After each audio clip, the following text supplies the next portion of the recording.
አንደኛ ዮሐንስ ምዕራፍ 3 ቁጥር 8 ሶስተኛው መስመር ላይ እንሄዳለን። ስለዚህ የዲያብሎስን ሥራ እንዲያፈርስ የእግዚአብሔር ልጅ ተገለጠ ይላል። ስለዚህ የሚለውን ሐሳብ እንተውና የዲያብሎስን ሥራ እንዲያፈርስ የእግዚአብሔር ልጅ ተገለጠ። እግዚአብሔር ሆይ እጅግ አድርገን እናመሰግንሃለን። ክብር ሁሉ ላንተ ይሁን። የሚኖረንን ጊዜ ባርክልን። ያንተን እጅ እንድናይ በዚህ ስፍራ እንፈልጋለንና እጅ ትምጣ። ከዚህ ቃል የተነሳ ሰዎች ይፈወሱ። ከዚህ ቃል የተነሳ ሰዎች ይጽናኑ። ከዚህ ቃል የተነሳ አንድ አዲስ ነገር በመካከላችን ታደርግ ዘንድ በኢየሱስ ክርስቶስ ስም ጠይቀሃለሁ። ክብር ሁሉ ላንተ ይሁን። አሜን። የዲያብሎስን ሥራ ሊያፈርስ የእግዚአብሔር ልጅ ተገለጠ። አትርሱብኝ።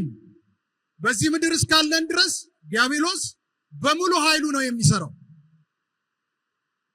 እንዲሰራም ስልጣን አለው።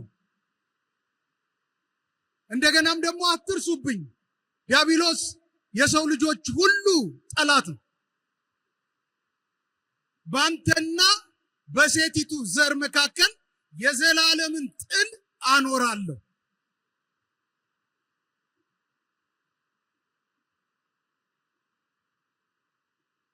ጠላት ማለት ምን ይሆን?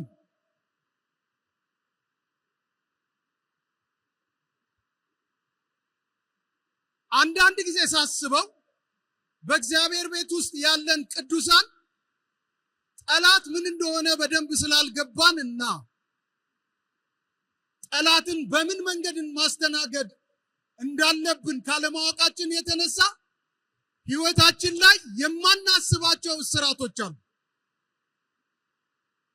ጠላት ማለት እኮ ለአንተ የማይተኛ ማለት፣ ያንተን መጥፋት የሚፈልግ ማለት፣ ያንተን ውድቀት የሚጠባበቅ ማለት ነው። ያንተን ኪሳራ የሚመለከት ማለት ነው። ጠላት ማለት ይሄንን መጠባበቅና መመልከት ብቻ ሳይሆን ያ እንዲሆን የሚሰራ ማለት ነው። ጠላት ማለት የሚሰራ ማለት አይደለም ብቻ አይደለም፣ ያንን ውጤት በተግባር እንዲፈጸም ካለው አቅም በሙሉ የሚተጋ ማለት ነው። ለዚህ ነው ጌታችን ኢየሱስ ክርስቶስ በዮሐንስ ወንጌል ምዕራፍ 10 ላይ ሌባው አለና ሊሰርቅ፣ ሊያርድ፣ ሊያጠፋ እንጂ ለሌላ አይመጣም ያለው። ለመሆኑ ሊሰርቅ፣ ሊያርድ፣ ሊያጠፋ ማለት ምን ማለት ነው? ለምንድን ነው ከበረት የወሰዳቸውን በጎች ከሰረቀ በኋላ ሀብቱ የማያደርጋቸው? ለምን አያራባቸውም? ለምን በከበረ መንገድ አይጠቀምባቸውም? አያችሁ፣ የእስራኤል በጎች ከስጋቸው ይልቅ ጥቅም የሚሰጠው ጸጉራቸው ነው። በሆነ ሰዓት ላይ ጸጉራቸው በጣም ስለሚያድግ ያንን ጸጉር እየሸለቱ ወደ ገበያ አውጥተው የበለጠ ትርፍ ያገኙባቸዋል።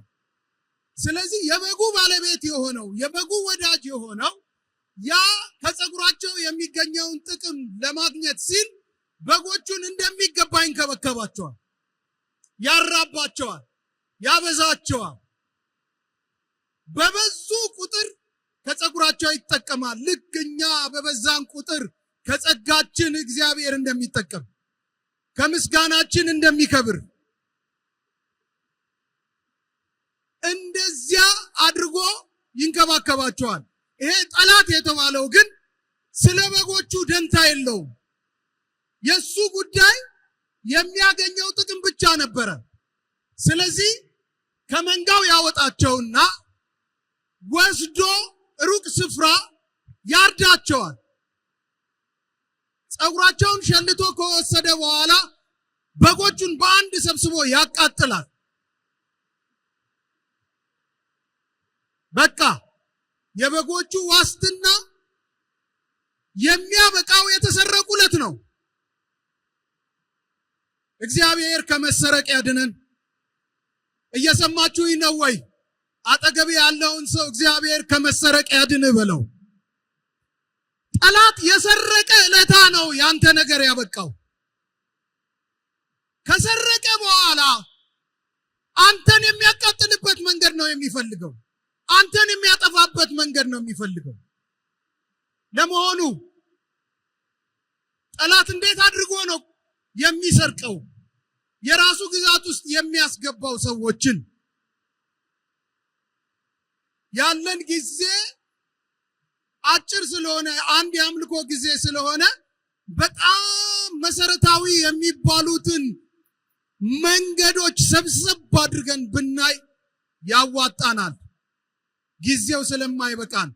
ከነዚህ መሰረታዊ መንገዶች ላይ ነው ልክ እንደ ግንድ ብንወስዳቸው ሌሎቹ የጠላት አሰራሮች እንደ ቅርንጫፍ የሚወጡት።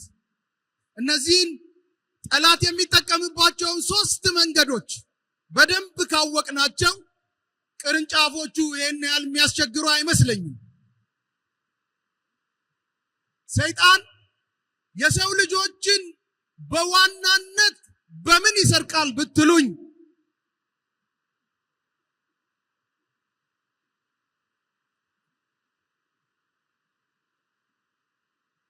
ያለ እግዚአብሔር ቃል ዕውቀት በማድረግ ነው።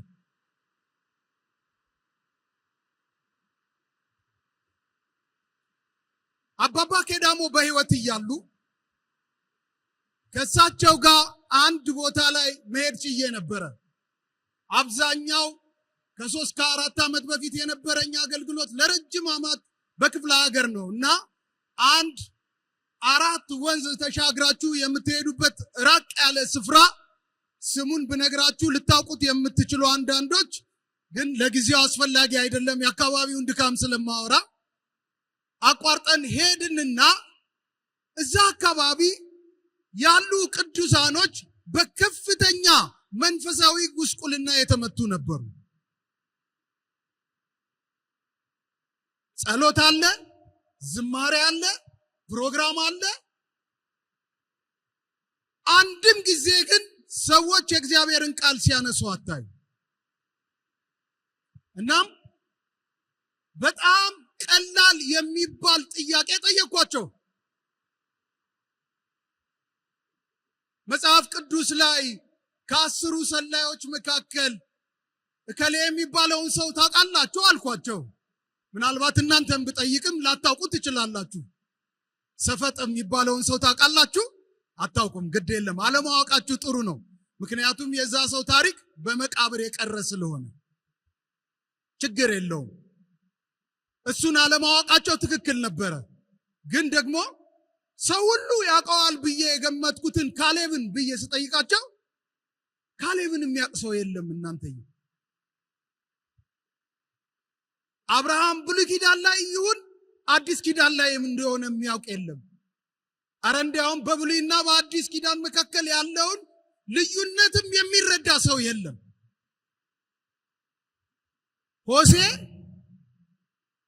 በሆሴ መጽሐፍ ምዕራፍ 4:6 ላይ የእስራኤል ሕዝብ በዚህ መንገድ መንፈሳዊ ጉስቁልና ውስጥ እንደገባ ይናገር ነበር። ሕዝቤ ዕውቀትን ከማጣቱ የተነሳ ጠፍቷል፣ አንተም ዕውቀትን ጠልተሃልና እኔ ካህን እንዳትሆነኝ እጠላሃለሁ፣ የአምላክን ሕግ ረስተሃልና እኔን ደግሞ ልጆችን እረሳለሁ ይላል። አይሁዶች እኮ በኢዮስያስ ዘመን የእግዚአብሔር ቃል ከተደበቀበት ስፍራ ወጥቶ በሚሰሙበት ጊዜ እንደ ብርቅ ሆኖ አለቀሱ። አዲስ ነበር ለነሱ ወዳጆቼ። እንደዚህ አይነት ሕግ እንዳላቸው አያውቁም። ከ70 ዓመት ምርኮ በኋላም እዝራ ወደ ኢየሩሳሌም ከተመለሰ በኋላ የእግዚአብሔርን ቃል በአደባባይ ሲያነብ ብዙዎች ያለቅሱ ነበረ።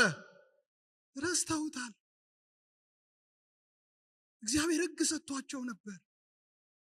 እግዚአብሔር ቃል ሰጥቷቸው ነበር። ያ ቃል ከጉስቁልና የሚያወጣ ነበር። ያ ቃል በነፃነት እንዲራመዱ የሚያደርጋቸው ነበር። ያ ቃል የዲያብሎስን ስራ ድል የሚያደርጉበትን አቅም በእነሱ ህይወት ውስጥ የሚሰራ ለዛሬ ክርስትናም እኔ ስጋት አለኝ ወዳጆቼ። ምን ያህል ከቃሉ ጋር የተጣበቀ ህይወት አለ?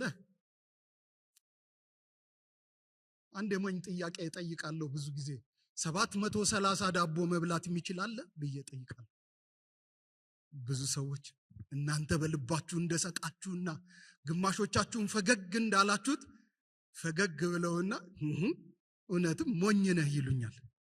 እኔ መልሱ ግን ይቻላል ነው። እንዴት ብትሉኝ በቀን 2 ዳቦ ብትበሉ እኮ በአመት እኮ 730 ዳቦ በልታችኋል። እና እድሜያችሁን አስሉ። መቼስ እስከ 9 ያሉትን ጸልየን ሸኝተናል። ከ10 ጀምሮ አላችሁ። ስለዚህ 10 ዓመት የሞላው 7000 ዳቦ በልቷል። 20 የሞላው 14000 በልቷል። 30 የሞላው ደግሞ 21000 በልቷል። ከዛ በላይ ያለነው ቁጥሩ ስለሚበዛ አልናገረው። ያ ዳቦ ግን የሰራው ስራ አለ።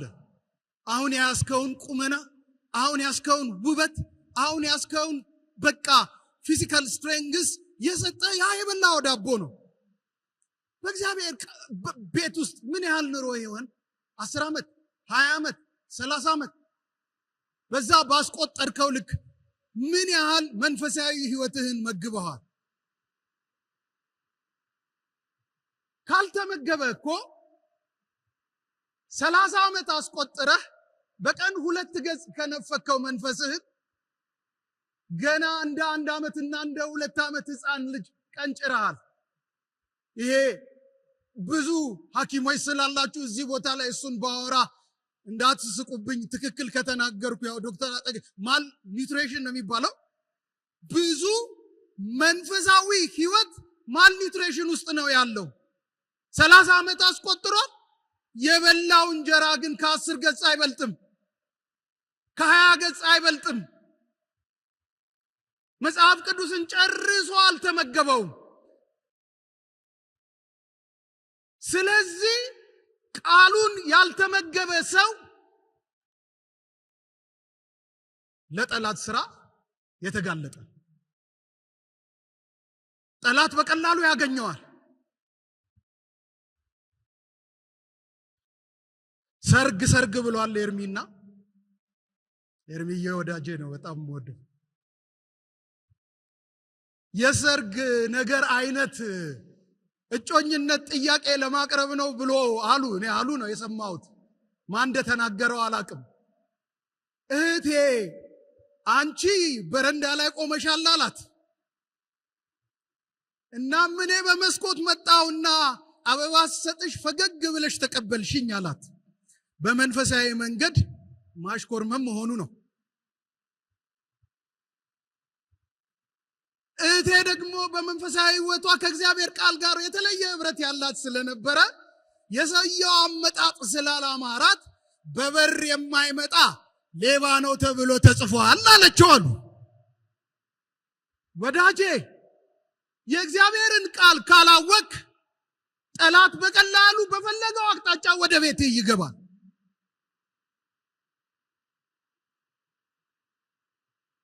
ስጋህን እንዳሳደግከው መንፈስህንም ልታሳድገው ይገባል። ጳውሎስ በአንድ ስፍራ ላይ ስጋ በመንፈስ መንፈስ በስጋ ላይ ይቃወማል፣ ስለዚህ የምትፈልጉትን ልታደርጉ አትችሉምና ብሏል። 2 ውሾች የነበሩት አንዱን በጣም የሚወድ ሰው ነበረ።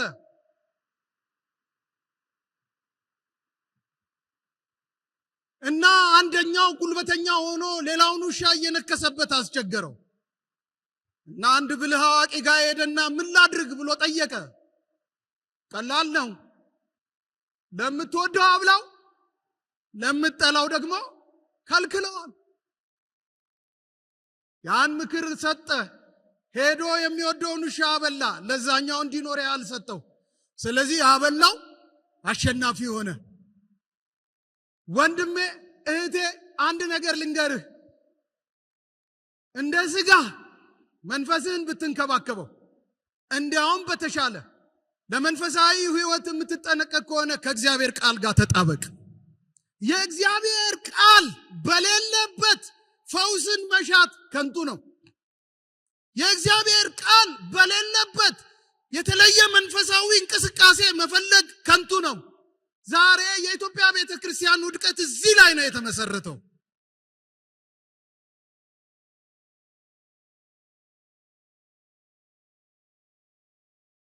ስለዚህ ሚዛኑን የጠበቀ የጠላትን አሰራር የመቃወም መንገድ ሰዎች ለመጠቀም የሚፈልጉ ከሆነ ጠላት የእግዚአብሔር ቃል ዕውቀትን በማሳጣት እንደሚዋጋቸው ማወቅ አለባቸው። ዛሬ ላበርታችሁ፣ መንፈሳዊ ሕይወታችሁን መግቡት። ጋሽ መኩ የኮልፌ ቃለ ሕይወት ቤተክርስቲያን የቆዩ አገልጋይ ናቸው። እድሜያቸው ከ80 በላይ ሆኗል። እኔ በሕይወቴ ትልቅ ሌሰን ሰጥተውኛል።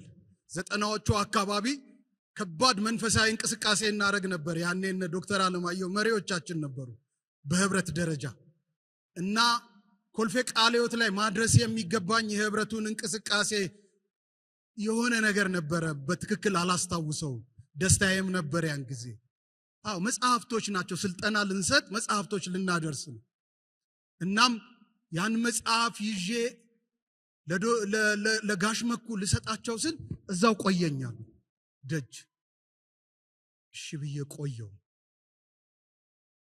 የሆነ ነገር አድርገው ከጨረሱ በኋላ ግባ አሉ። ገባው። ያው እናንተ ፊት ነው አንቱ ምላቸው እንጂ ጋሽ መኩን እኔ አንተ ነው ምለው። እና ጋሽ መኩ ምን እያደረክ ነበር ስለው ጠዋት የእግዚአብሔርን ቃል ሳላጠና ነው የወጣሁት። ስለዚህ ያንን ያበላሸሁትን ጊዜን አሁን እዚህ ጋር እያስተካከልኩ ነው። ወይኔ ብስራት! ስንት ቀን አስበልቻለሁ፣ ስንት ሳምንት አስበልቻለሁ፣ ስንት ወር አስበልቻለሁ። ወዳጄ ከእግዚአብሔር ቃል ጋር በተጣበቅ መጠን መንፈሳዊ ሕይወት ስለሚያድግ ጠላት አንተን የማግኘት አቅም የለውም። ጠላት ይዋጋሃል፣ እኔ ያረጋግጥልሃለሁ። ወደ ሁለተኛው ልምጣ። ጠላት በዋናነት ሰዎችን የሚዋጋበት ሌላው መንገድ የንስሐ ሕይወት ያሳጣቸዋል። አዋቂዎች ሊሆኑ ይችላሉ፣ የእግዚአብሔርን ቃል የተመራመሩ ከማንም በላይ የሚገልጡ ሊሆኑ ይችላሉ። ግን ልባቸው በትዕቢት ከተሞላ ምን ዋጋ አለው? ምን ዋጋ አለው? ወዳጄ የንስሐ ሕይወት እግዚአብሔር አንተን የሚጠብቅበት መንገድ።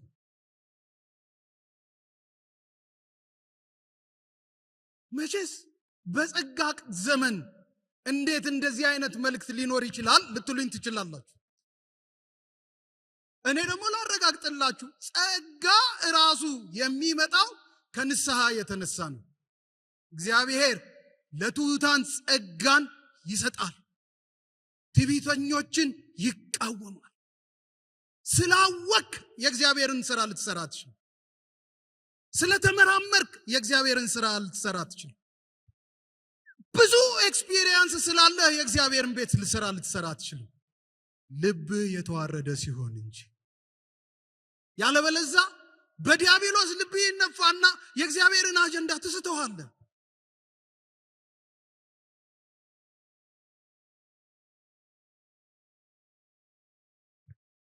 በጣም በጣም በጣም የሚገርመኝን የእግዚአብሔር ቃል ክፍል ላሳያችሁ።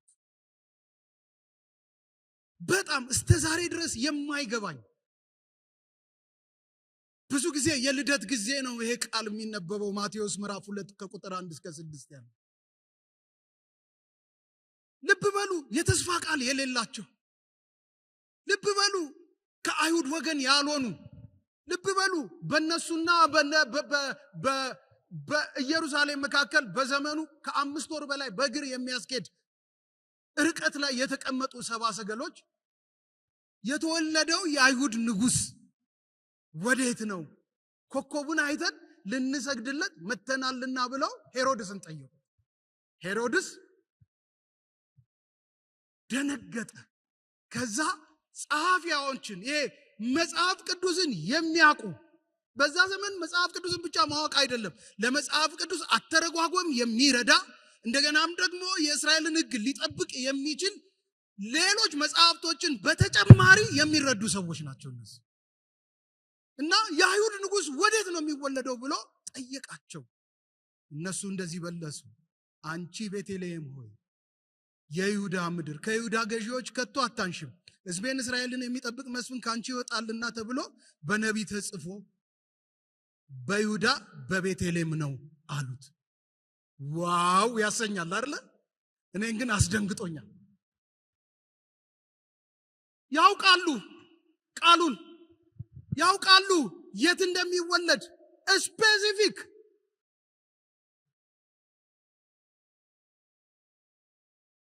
ሊቀበሉት ግን ፍቃድ የላቸው፣ ሊኖሩበት ግን ፍቃድ የላቸው፣ ሊያደርጉት ግን ፍቃድ የላቸው። ማወቅ አያድንም ወዳጄ፣ መሰበር ነው፣ ዝቅ ማለት ነው። ትላንት ባለቤቴ ወጣ ብላ ነበረ እና እሷ የምትሰራውን ስራ በተወሰነ ደረጃ ለማገዝ ቤት ውስጥ ተፍ ተፍ ብያለሁ እና ልብስ የሚታጠቡ ነበሩና ያው ዘመኑ ጥሩ ነው፣ የማጠቢያው ውስጥ መጨመር ነው፣ ብዙ አይደለም። እኔ ካጠብኩ ብዙ ቼክ መደረግ ያለበት ነገር አለ እዚህ አንገቱ አካባቢ በተለይ። ያን ቀን ግን ጎበዝ ሆንኩ፣ ደምባሽ ጨመርኩ። ግን ይሄንን እየሰራው ያለ እቺ አንድ አስቴር የምትባል ዘማሪ የሷን መዝሙር እየሰማው ነው እናንተ ምለው፣ ድንገት በቤትህ አዋቂ አሉን የሚል አይነት ዝማሬ ያላት አዲስ ያወጣችው እናንተ አወኩ እንዳልልህ ተረዳው እንዳልልህ እያለች ስትዘምር ምን እንደነካኝ አላውቅም። እዛ ሽንት ቤት ውስጥ ተንበርክኬ ነው ራሴን ያገኘሁት ሳለቅስ።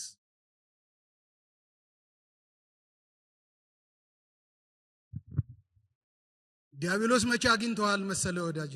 አወክ ያልክለት፣ ጨረስኩ ያልክለት እሱ ከመታወቅ በላይ። እንስማማለን ቦሌ ቃለ ሕይወት እናንተ ጋር ትንሽ ፊደል አካባቢ ደህና ናችሁ እና እንስማማለን ወይ? እንደኛ ሰፈር አይደላችሁ። እኛ ሰፈር ሌላ ነገር ሲጠራ ነው ዞር የሚባለው። እዚህ ዶክተር ካላችሁ ሰው ሁሉ ነው የሚዞረው።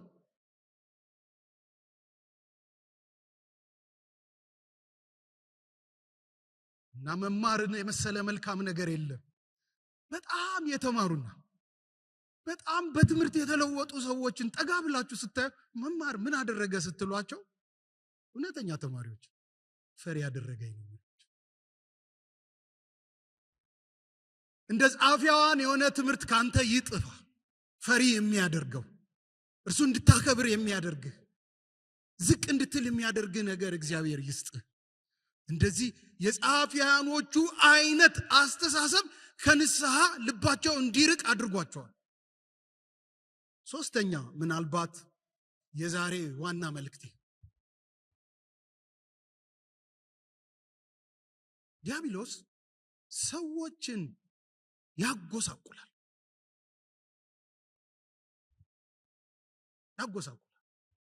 በማጎሳቆል በጣም የተካነ በዘካርያስ መጽሐፍ ላይ ትዝ ይላችኋል ምዕራፍ 3 ላይ እርሱም ታላቁ ካህን ኢያሱን በእግዚአብሔር ፊት በእግዚአብሔር መልአክ ፊት ቆሞ አሳየኝ። ሰይጣንም ይከሰው ዘንድ በስተቀኙ ቆሞ ነበር። እግዚአብሔር ሰይጣን ሆይ እግዚአብሔር ይገስጽ፣ ኢየሩሳሌምን የመረጠ እግዚአብሔር ይገስጽ፣ በእውኑ ይህ ከእሳት የተነጠቀ ትንታግ አይደለምን አለው። ኢያሱም አደፋም ልብስ ለብሶ በመልአኩ ፊት ቆሞ ነበር። አያችሁ፣ አደፋም ልብስ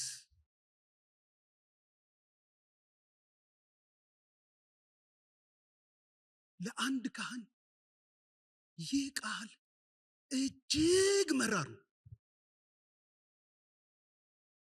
ካህን በዘይት የተቀባ በወርቅና በእንቁ ያሽቆጠቆጠ 12 የከበሩ ድንጋዮች ያሉበት ፍጹም ከተመረጠ ሐር ልብስ የሚለበስ ድፍን እስራኤልን የሚወክል አይነት አለባበስ ለብሶ በወርቅ ቅጠል ቅድስና ለእግዚአብሔር ተብሎ የተጻፈበትን አለባበስ የሚጠበቅበት። ይሄ አደፍ የሚለው ቃል መድረክ ላይ እንኳን የሚወራ አይደለም። በምን ደረጃ እንዳለ ላሳያችሁ እንዲቀፋችሁ። አደፋም ልብስ ማለት የሴት ልጅ ወር አበባ ተጠቅማ የጣለችው ጨርቅ፣ ከዛ ጋር እኩል ዋጋ ያለው አባባል ነው። በዚህ ልክ አጎሳቁሎታል ኢያሱ ዲያብሎስ አጎሳቁሎታል። ወዳጆች እንዴት ነው የሚነሳው? በዚህ ልክ የተጎሳቆለ ዕዝራ መጽሐፍ ላይ የዚህን ጉስቁልና ባህሪዎች ስትመለከቱ በጣም ነው የምትደነቁት። ካህናቶች የአይሁድን ቋንቋ ረስተዋል። ካህናቶች ከሌሎች አሕዛብ ጋር ተጋብተዋል። ካህናቶች እግዚአብሔር በማይከብርበት መንገድ በብዙ አቅጣጫ ሄደዋል። ያንን ለማሳየት ነው በዘካርያስ መጽሐፍ ላይ አደፋም ልብስ ለብሶ የሚለው።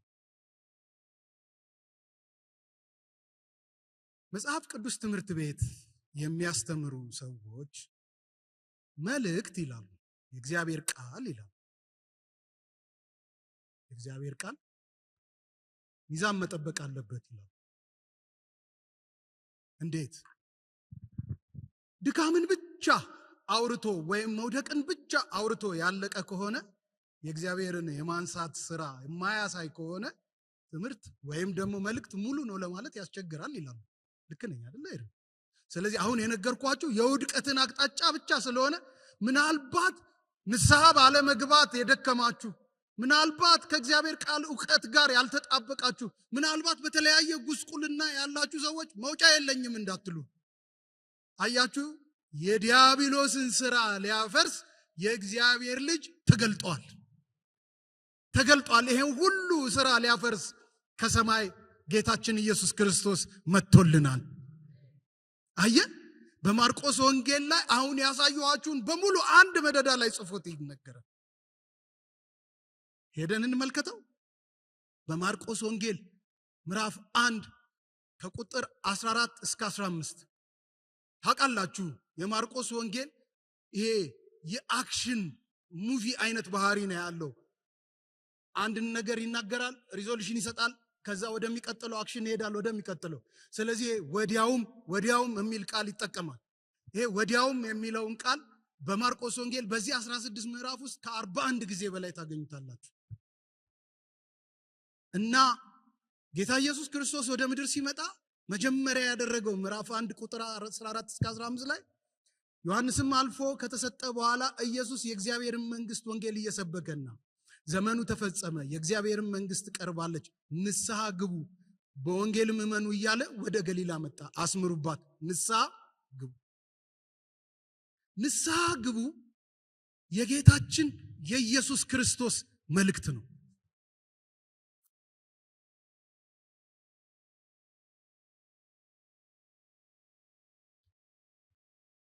አንድ በጣም ታዋቂ ኢትዮጵያዊ የሆነ ኢንተርናሽናል አገልጋይ እንዲህ ሲል ሰምቼዋለሁ። የእግዚአብሔር መንግስት ከሌለ የዲያብሎስ መንግስት አለ። ይሄ የዲያብሎስ መንግስት የሚፈርሰውና ሰዎች ወደ እግዚአብሔር መንግስት የሚሸጋገሩበት አይነተኛው መሳሪያ ንስሐ ነው። ከዛም በኋላ ደግሞ ሰዎች በእግዚአብሔር ቤት እስካሉ ድረስ እስከ መጨረሻው ድረስ ሊጸኑ የሚችሉበት አቅማቸው ንስሐ። ማን ነው እግዚአብሔርን ከኔና ከናንተ መካከል የሚያስደስተው?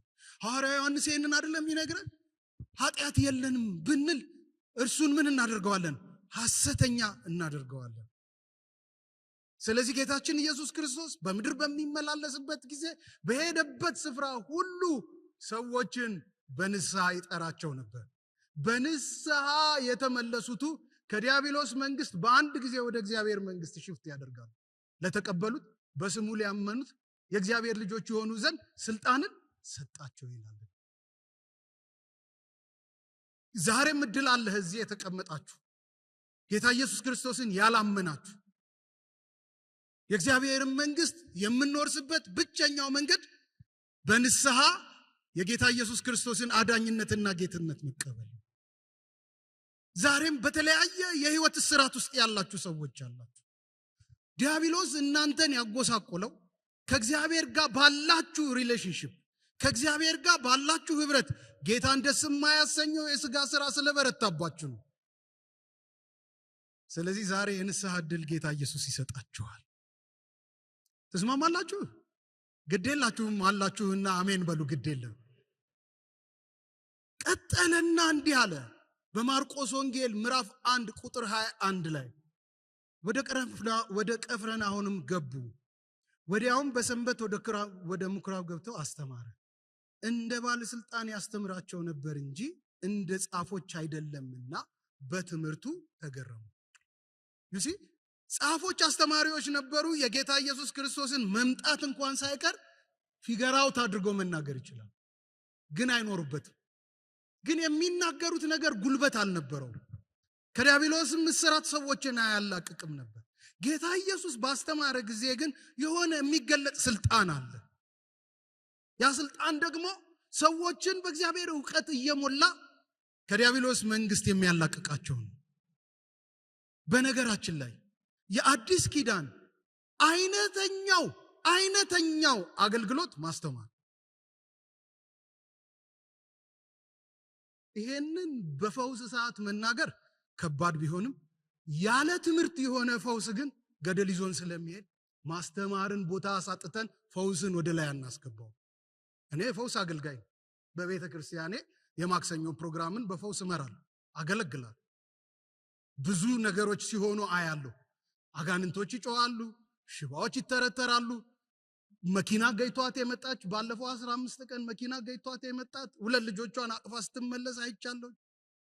እንደገናም ደግሞ ድምጽ እየተሰማ ቋ ብሎ ሲገባ አይቻለሁ። የዛሬ 2 ሳምንት በነበረ አገልግሎት በጣም ብዙ ሰዎች ከአጋንንት እስራት ሲፈቱ አይቻለሁ። የአዲስ ኪዳን አገልግሎት ቁልፉ ምንድነው ብትሉኝ ማስተማር ነው የምላችሁ። ክብር ለኢየሱስ ይሁን። በትምህርት ላይ ስንመሰረት ነው ፈውሱ እውነተኛ ጄኒዩን የሚሆነው። ቀጠለ። ጌታችን ኢየሱስ ክርስቶስ በሶስተኛ ደረጃ ያገለገለው በጸሎት ሰዎችን እስራት ቀንበር ይሰብር ነበር። ከምዕራፍ 1 ከቁጥር 23 እስከ 42 4 አይነት ሰዎችን ታያላችሁ። የመጀመሪያው ልክ ትምህርቱ እንዳለቀ የጮኸ አጋንንት ነው። ሁለተኛው ደግሞ የስምዖን አማት ነች። ቁጥር 23 ላይ ነው የመጀመሪያው። ቀጥሎ ቁጥር 29 ላይ፣ ቀጥሎ ደግሞ ይሄ የታመሙና በአጋንንት ያደረባቸው ከቁጥር 32 እስከ 34 ታያላችሁ። ከዛ ደግሞ ከቁጥር 40 እስከ 42 በለምጽ የተያዘው። ዋው! ለእነዚህም ፈውሶች እያንዳንዳቸው ለእኔ እጅግ የሚያስደንቅ መልእክት ሰጥተው። ይሄ የመጀመሪያው በአጋንንት የተያዘው ሰው የሚባለው ማርጂናላይዝድ ነው፣ የተገፋ ነው፣ ከማህበረሰብ ጋር ያልተቀላቀለ በዲያብሎስ እስራት ውስጥ መሆኑን ብቻ እንዳታዩ። በዛ ዘመን ደግሞ መፍትሄ የሌለው ጥቂት የአይሁድ እምነት ተከታዮች በተወሰነ ሴክት ነበረ አጋንንት የማስወጣት ልምምድ የሚያደርጉ እና አስቄዋ ልጆች አይነት። እርሱ ይሄን ያህል የሚሰራ አይደለም፣ ፈንክሽናል አይደለም፣ መጽሐፍ ቅዱሳዊም አይደለም። በመጽሐፍ ቅዱስ ላይ ያልተጻፈልን ሂስቶሪካሊ ስታነቡ የምታገኙት እንጂ። አሁን ጌታችን ኢየሱስ ክርስቶስ ወደ ምድር በመጣበት ጊዜ ግን ይሄ ማርጂናላይዝድ የሆነው ሰው፣ የተገፋ ሰው፣ ስፍራ ያጣ ሰው፣ የተጣለ ሰው ከነበረበት ጉስቁልና በጸሎት ነው የተፈታው። የትኛውም ትምህርት አይፈታው፣ የትኛውም ንስሐ አይፈታው። የዴሊቨረንስ ጸሎት ያስፈልገው ነበር እና ጌታ ኢየሱስ ክርስቶስ የዲያብሎስን ሥራ ከሚያፈርስበት አቅጣጫ አንዱ ምንድነው ብትሉኝ በዴሊቨረንስ ጸሎት ይጸልይ ነበር። እግዚአብሔር ነው የመሪዎችን ልብ ያነሳሳ። ይመጣል፣ አይዟችሁ። መንፈስ ቅዱስ መቼ እንደሚመጣ አታውቁም። እናንተ ግን ትጋታችሁን ቀጥሉ። ይመጣል። አንድ ቀን ጉባኤያችሁ በእንደዚህ አይነት መንፈስ የታሰሩት ሰዎች ዝም ብሎ የሚወድቁበት ዘመን ይመጣል። ግን ሰዎች ዴሊቨረንስ እንደሚያስፈልግ ማወቅ አለባቸው። በጣም ቫይታል አገልግሎት ነው። የተገፉ ሰዎች ይመጣሉ። ከማህበረሰብ የተገለሉ፣ ከሃይማኖት የተገለሉ ሰዎችን እግዚአብሔር በዴሊቨረንስ ነው የፈታው። ቀጠለና ደግሞ የስምዖን አማት ይላል። ዋው! ለካ ለአገልጋይም ቅርብ ሆናችሁ ልትታመሙ ትችላላችሁ። በእኔ ቤተክርስቲያን ውስጥ ያለ አንድ መጋቢ እንደዚህ ይላል፣ ለህመማችን በቀጥታም ሆነ በተዘዋዋሪ ተጠያቂው ማን ነው አለ? ዲያብሎስ። እናም የታመመችው በሽታ ቀላል እንዳይመስላችሁ፣ በንዳድ ነው፣ ወባን የተያዘችው ገዳይ በሽታ ነው። የወባ መድኃኒት አሁን እዚህ 19ኛው ክፍለ ዘመን ላይ ነው የተገኘው። እንኳን ወባ አይደለም ታይፈስ አሜሪካኖችን ይገል የነበረ በሽታ ነው። እና ከሁለቱ አንዱ ነው የሚሆነው። ንዳድ ከተባለ ወይ ታይፈስ ነው ወይ ወባ ነው። ልትሞት ጫፍ የደረሰችውን በአንድ ተች እግዚአብሔር ገላገላት። አሜን። እንዲህ አይነቱ ጸጋ ወደዚህ ቤተክርስቲያን ይምጣ። በአንድ ተች በእስራት ያሉትን የሚያላቅቅ፣ በአንድ ተች ፈውስ የሚያደርግ፣ በአንድ ተች ነገራችሁ ይሰራ። ዛሬ ይሄ መንፈስ ይመጣል። እውነት እላችኋለሁኝ እግዚአብሔር የሚፈውሳቸው ሰዎች አሉ። በኋላ በምንጸልይበት ሰዓት እግዚአብሔር ለፈውስ ያዘጋጃቸው ሰዎች እግዚአብሔር እያሳየኝ ነው። አረፍኩኝ ከዛ ጸሎት በኋላ ብላችሁ በሚቀጥሉት ሳምንታት የምትመሰክሩ ሰዎች እዚህ ውስጥ አላችሁ። አሁን እዚህ ጋር እየተናገርኩ የኩላሊት ህመም ያሳየኝና እግዚአብሔር ሲፈውስ እያሳየኝ ነው። እውነቴን ነው የምላችሁ። ደም የምትሸና ሴትን ነው የሚያሳየኝ። በጣም የተሰቃየች የሕክምና ዋጋ ያላገኘች ጌታ ኢየሱስ ክርስቶስ ፈውሷታል። ትመሰክራለች። እቺ ሴት ተገላገለች። በቃ አረፈች። አሜን ትላላችሁ? እንደዚህ በአንድ ተች ወደ ቤትሽ ይገባል። ዘመናት ያስጨነቀሽን ጉስቁልና ይሰብረዋል። ዘመናት ያስጨነቀህን ጉስቁልና ይሰብረዋል። ብቻ ጌታ ኢየሱስ በገባበት ቦታ ዲያብሎስ ያስቀመጠው ጉስቁልና ይሰበራል። በሽታ ነው ይሰበራል። ማጣት ነው ይሰበራል። አለመከናወን ነው ይሰበራል። ዛሬ ደግሞ ያቀን ነው። እኔ ነግራለሁ፣ ዛሬ ያቀን ነው። አየዋለሁ። የጌታዬ ክብር በዚህ ጉባኤ በሙላት ነው ያለው። ዛሬ በሽታ ይሰበራል። ዛሬ አጋንንት ይሰበራል። ዛሬ ፈውስ ይሆናል። ዛሬ መጠገን ይሆናል። ዛሬ ነፃነት ይሆናል። ዛሬ ሰላም ይሆናል።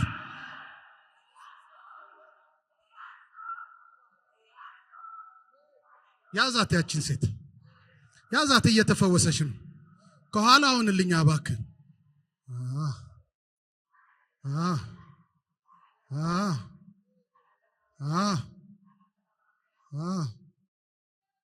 ያድናል በሉ እስቲ አንድ ጊዜ። ይታደግማል በሉ እስቲ አንድ ጊዜ። ዛሬ እነግርሃለሁ፣ ቤት የተቀመጠ የትኛውም በሽታ የሚቀጣበት ቀን ነው። አያችሁ፣ ልታገለግል ፖቴንሻል ያላት፣ ልትሰራ ፖቴንሻል ያላት፣ የእግዚአብሔርን መንግስት ልትደግፍ ፖቴንሻል ያላትን ሴት ወደ መቃብር ሊከት በንዳድ አቃጥሏት ነበረ። ኢየሱስ በገባ ጊዜ ግን ስፍራ ለቀቀ። ዛሬ ፖቴንሻልህን የበላውን ስፍራ ያስለቀቀዋል። ለፖቴንሻልህን የበላውን ስፍራ ያስለቀቀዋል። ወደ ቤትህ ይገባል፣ ሰላም ትቀበላለህ። ወደ ቤትህ ይገባል፣ እረፍት ትቀበላለህ። ወደ ቤትህ ይገባል።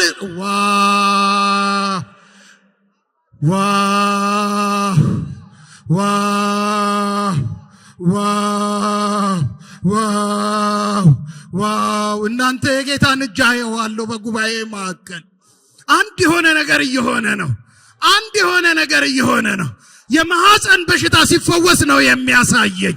የማህፀን በሽታ ሲፈወስ ነው የሚያሳየኝ። እንደ እጢ የወጣ ነበረ፣ አቀለጠው ጌታ። ወደ ካንሰርነት ሊለወጥ የነበረ እግዚአብሔር ይህንን አቀለጠው።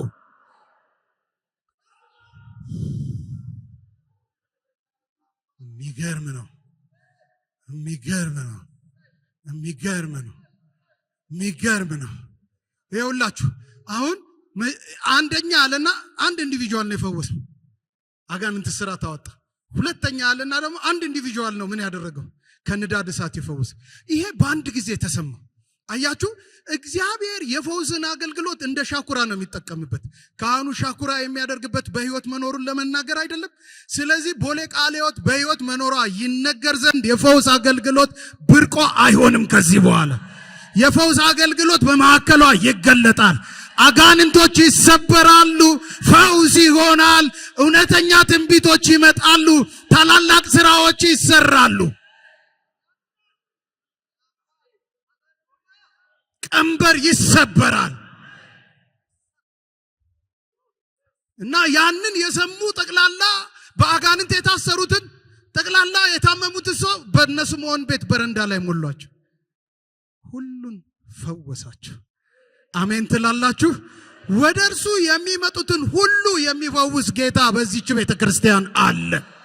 ወደ እሱ የሚመጡትን ሁሉ ነፃ የሚያወጣ ጌታ በዚህች ቤተክርስቲያን አለ።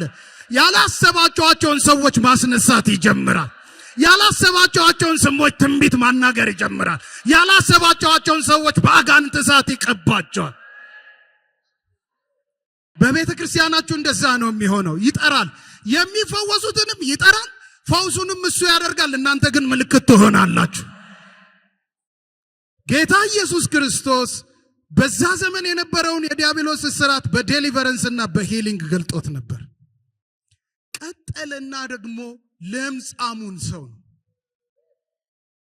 መጽሐፍ ቅዱስን በተደጋጋሚ ያነባለው። እዚህ ክፍል ጋር ስደርስ ግን መጽሐፍ ቅዱስ አቅፌ የኢየሱስን ፍቅር ሳደንቅ ነው መሆን ናስያባት። አያችሁ፣ ያ ለምጻም ሰው አንድ እድል ፈንታ ተሰጥቶታል። ከሰፈር ይውጣ፣ ጸጉሩን ይላጭ፣ ጺሙን ያሳድግ፣ ቲልቲራግ ይልበስ፣ ምንድነው አደፋም ልብስ ይልበስ። ከዛ ሰው ባየ ጊዜ ሁሌ አንድ ነገር ያድርግ። እኔ ለምጻም ነኝ፣ ፊቱን ተከናን፣ እኔ ለምጻም ነኝ፣ አትቅረቡኝ ይበል። ድምጹን ጮክ አድርጎ ሕግ ይሄንን ጽፎበታል። ኢየሱስ ግን በዛ ሰፈር ሲያልፍ የዚህ ሰው ቃል ተቀየረ። የዚህ ሰው ቃል በቃ ቃል የሚቀይር ኃይል ይመጣል። ዴሊቨረንስ ይመጣል። ቀላል እንዳይመስላችሁ የኃጢአተኛውን ቃል የቀየረው። አትንኩኝ ሲል የነበረ ዘመኑን እየሮጠ መጥቶ ብትወድስ ልታነጻኝ ትችላለህ። ማተር ኦፍ ግሬስ እንዳትረሱ። ገና ጌታ ኢየሱስ አገልግሎቱ አልተዋወቀም፣ ግን ጸጋው በመጣ ጊዜ የሆነ የሚሆን ነገር አለ። ኃጢአተኞች ወደ እግዚአብሔር ቤት እየሮጡ ነው የሚመጡት። እነዛ የራቁ ሁሉ ከእግዚአብሔር መንግስት እየሮጡ ይመጣሉ። መጣ፣ ፊቱ ወደቀና ብትወዳለው። ይኸውላችሁ ሰው ፊት ቀርባችሁ ታውቃላችሁ? እኔ ብዙ ጊዜ ቀርቤያለሁ። የገዛ ወንድሞቼ ፊት ሲነሱኝ አይቻለሁ። በጣም ባለጠጋ ሰዎች በጣም በጎደለኝ ጊዜ ፊት ሲነሱኝ አይቻለሁ። ወይም ደግሞ ገላምጠህ ብለው የሆነ ማይረባ ነገር ሲያደርጉልኝ አይቻለሁ። በቃ ይኑር ተብዬ ኤግዚስት እንዳደርግ የሆነ ነገር ሰዎች ፊት ነስ። ይሄ ሰው የተሸከመው ግን በደል ነው፣ መርገም ነው፣ ስቃይ ነው፣ ሰቆቃ ነው። ዘመኑን ደግሞ እንደዛ እንዲጨርስ የተፈረደበት። ብትወድስ ብሎ ሲመጣ የማይነካውን አንተ ቸብል ሆኖ እሱን የነካ የለምጹ ኃጢአት በሱ ላይ ይሆንበታልና የመንጻት ስርዓት መፈጸም አለበት። ይሄኛው ግን ሌላ እጅ ነው። ይሄኛው ሌላ እጅ ነው። እጁን አሳረፈበት። እጁን አሳረፈበት። ከኋላውን ልኝ ባክ እየተቀባ ነው የሰው ባካችሁን ያዙልኝ። ና እጁን አሳረፈበት። ፍቅሩን ገለጠለት። አይዞ ያንተ ኃጢአት ወደኔ አይመጣም የኔ ጽድቅ እንጂ፣ ያንተ መታሰር ወደኔ አይመጣም የኔ መፈታት እንጂ፣ ያንተ መጎሳቆል ወደኔ አይመጣም የኔ ነፃ ማውጣት እንጂ፣ ያንተ መርገም ወደኔ አይመጣም የኔ በረከት እንጂ። ስለዚህ እንዲህ ያለው እወዳለሁ ልጄ ንጻ፣ እወዳለሁ ልጄ ተንቀሳቀስ፣ ውጣ በተገፋበት ስፍራ ውጣ በተገፋበት ስፍራ፣ ውጣ በተናክበት ስፍራ አትናገር ብሎ ቢለቀውም ያ ሰው አልቻለም። አንደበቱ ለዘመናት የታሰረ ነበረ። ጉልበቱ ለዘመናት የታሰረ ነበረ። አካሄዱ ለዘመናት የታሰረ ነበር። ወደ መንደር ለመጀመሪያ ጊዜ ገባ። ለምጾ የለማ፣ መርገሙ የለማ፣ የማያስነካው ማንነቱ የለማ። አንስቶለታል የናዝሬቱ ኢየሱስ። ገባ። ተው እንኳን ቢባል እየሰበከ መዞር ጀመረ። ዛሬ ለምጽ ይነሳል። ዛሬ መርገም ይነሳል። ዛሬ ጉስቁልና ይነሳል። ዛሬ አሳፈረ ይነሳል። ዛሬ አጎሳቆለ ይነሳል። ዛሬ በሽታ ይነሳል። ዛሬ በቃ በሰው ፊት እንዳትቆም እሱን ያንከባልለውና በነፃነት ትሮጣለህ። የተጠላህበት ሰፈር ትገባለህ። የተረሳህበት ሰፈር ትገባለህ። አይቻልም የተባለበት ስፍራ ትገባለህ። ተረግም ያለው ብለህ አስባል፣ ዛሬ ወደ በረከት ይለወጥልህ። ተጥያለሁ ብለህ አስባል፣ ዛሬ ወደ ተራራ ትወጣለህ። እኔ አንድ ሰው ነው የምፈልገው ከዚህ በኋላ አንድ ሰው ነው የምፈልገው። አያችሁ ጌታ ኢየሱስ ለካ ንስሐ ያስገባ ነበር። ለካ ያስተምር ነበር። ለካ ይጸልይ ነበር። ለዚህ ነው በሙላት የዲያብሎስን ስራ ያፈረሰው። ይሄ ለኔና ላንተ የተተወ ነው። ንስሐ ያወጣል። አሜን። ከዲያብሎስ መንግስት ቶታሊ ነው የሚያወጣ። በቃ የሱ መሆን ይቀርና የጌታ ትሆናለህ። በንስሐ የጌታ መሆንን ኮንፈርሜሽን የምትወስድበት ልባልክ በመማር ደግሞ ትዘጋጃለህ። ለእግዚአብሔር መንግስት ስራ ሰዎች በተማሩ ቁጥር ይዘጋጃሉ። በቃ በተዘጋጀ መንፈስ። መቼስ እችን ቃል እንኳን ለማገልገል ማጥናት አለብኝ አይደለም? ስለዚህ የተዘጋጀ ሰው ሁሉ የዲያብሎስ መንግስት የማፍረስ አቅም አለው። በእምነት ደግሞ በጸሎት ትፈወሳለህ። አሁን ድርሻው የኔ እዚህ ጋር መቆም ሌላ ነገር አይሰራም። የእግዚአብሔርን ፈውስ ያመጣል። እኔ ደግሞ እንደ አሸንዳ አስተላልፋለሁ። ካንተ ግን የሚጠበቃለ ማመን። አየህ ብትወድስ አመነው እኮ። እስከ ዛሬ ድረስ አንደበቱ ሞታለው እንዲህ ነው አትቅረቡኝ ነበረ። ኢየሱስ ጋር ሲሆን ግን ተቀየረ። በቃ ቶታሊ ተቀየረ። ቶታሊ ፓራጂም ሽፍት ነው የሚሉት። በቃ በአንድ ጊዜ ተለወጠ። እምነት ጌታ ረድቶኝ ፊደልም ቆጥር ያለው ክብር ለኢየሱስ ይሁን። በቃ ደና ፊደል የሚቆጠርበት ደረጃ ጌታ አድርሶኝ። ድሮ እነ ጋሻ ለማየሁ 94 ላይ ትዝ ይላል ዶክተር የአዲስ አበባ ቃለ ሕይወት የፓስተሪያል ማኑዋል የተዘጋጀው 94 ላይ እና ህብረት አምባ ነው የመጀመሪያው እንትን የተደረገው። እና የአዲስ አበባ ቃለ ሕይወት አገልጋዮች የተማሩ መሆን አለባቸው። አሁን ያለው ሌቭል ግን በጣም ዝቅተኛ ስለሆነ ተባለ በቃ ፓስተር ለመሆን ዲፕሎማ ግድ ነው ተባለ። እና እዚህ ቸርች ማን ነው መርጋ ነው ዲፕሎማ ያለው፣ እንትና ደግሞ መላኩ እሱ ዲግሪ ያለው ማንም አይደርስበትም። ክብር ለኢየሱስ ይሁን። እሱ ጭራሽ ስብሰባም አይመጣም። ክብር ለኢየሱስ ይሁን። አሁን እኛ ቤተ ክርስቲያን 3 ፓስተሮች ዶክተሮች ናቸው። አንድ አስተማሪ ዶክተር፣ አንድ ፉል ታይመር ዶክተር፣ 5 ዶክተሮች አሉ። እስቲ ለጌታ ክብር ስጡ። እንግዲህ አንዷን እኔ ወስጃለሁ። ጌታ ስሙ ይባረክ። ጌታ ስሙ ይባረክ። ግን እዚህ ጋር ስትቆም መማርህ ዋጋ የለውም። በቃ አማኙን በቃ እዛ ጋር አጋንንት ውጣ ለማለት ከማመን ውጪ ምንም እድል የለህም። ምንም ሌላ እድል የለህም። ምን እድል አለኝ? አሁን እኔ እንደተማረ ሰው እዛ ጋር ቆሜ አጋንንት ውጣ፣ እዛ ጋር ጠይም ሰው አለች አረንጓዴ ልብስ የለበሰች ምናምን ለማለት ያ ሎጂካል አይምሮዬ በጣም ቻሌንጅ ያደርገኛል። ግን እምነት የሚባል ጌታ የሰጠኝ ነገር አለ። አምነዋለሁ። የተናገረኝን ወደ ተግባር ያመጣል። ደግሞ የእግዚአብሔር ስራ በዚህ በትንሹ አይምሮ አይለካም። እንደው ላልናገረው ታገላለሁ። ደጋግሞ ጌታ ወደ ልብ ያመጣል። እቺን ተናግሬ ወደ ጸሎት ገባ። ፓስተር መስፍን የእጃ ቃለ ሕይወት እንዲያገለግልና ስለ ፈውስ አገልግሎት እንዲያስተምር ተጋብዞ ቆየት ባለ ጊዜ ነው እና አባባ ጥላውን ባሉበት ጊዜ የተናገረውን ነገር ለእናንተ ልንገርና እንጸልያለን። መቼም የጸጋ ስጦታ የምንለማመድ ሰው ስህተታችን አበዛዙ እንዲያውም የካሪዝማቲክ ክራይሲስ ነው የሚባለው አይደል? እና ፓስተር እንዲህ አለ፣ እናንተ ብዙ በስነ ምልኮት ዕውቀት የተባረካችሁ ወንድሞቼ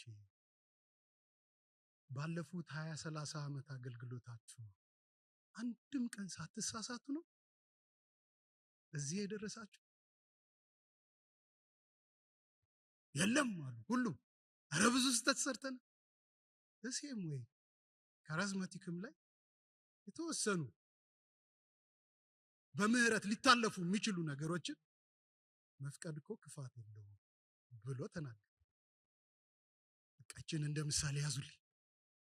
ስለዚህ ምናልባት በካሪዝማቲክ ዊንግ ያላችሁ ሰዎች ተሳሳቱ ብዬ ፍቃድ አልሰጠም፣ ግን ስህተት ሊኖር ይችላል።